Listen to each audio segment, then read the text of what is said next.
ఢిల్లీలో అఖిలపక్షం సమావేశం ముగిసింది. కేంద్ర మంత్రి రాజ్నాథ్ సింగ్ అధ్యక్షతన 2.5 గంటల పాటు సమావేశం జరిగింది. పార్లమెంటు సమావేశాల్లో అదానీ వ్యవహారంపై చర్చ జరపాలని కాంగ్రెస్ డిమాండ్ చేస్తుంది. రేపటి నుంచి డిసెంబర్ 20 వరకు పార్లమెంటు శీతాకాల సమావేశాలు జరగనున్నాయి.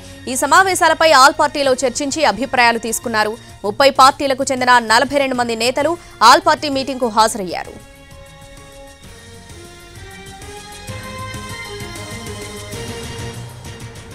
పార్లమెంటు ముందుకు పలు కీలక బిల్లులు వచ్చే అవకాశం ఉంది.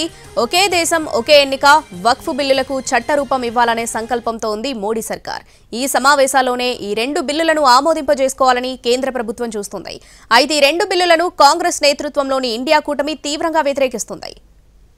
ఇక రేపటి నుంచి పార్లమెంటు సమావేశాలు ప్రారంభమవుతాయని, రేపు ఉభయ సభల సభ్యులతో కలిసి రాజ్యాంగ దినోత్సవం జరుపుకుంటామని చెప్పారు పార్లమెంటరీ వ్యవహారాల మంత్రి కిరణ్ రిజిజు.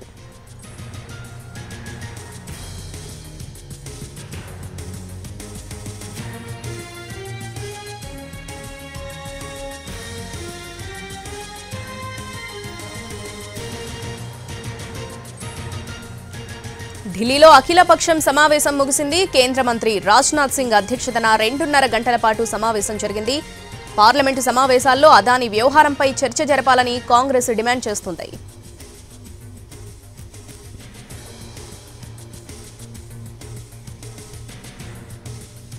రేపటి నుంచి డిసెంబర్ 20 వరకు పార్లమెంటు శీతాకాల సమావేశాలు జరగనున్నాయి.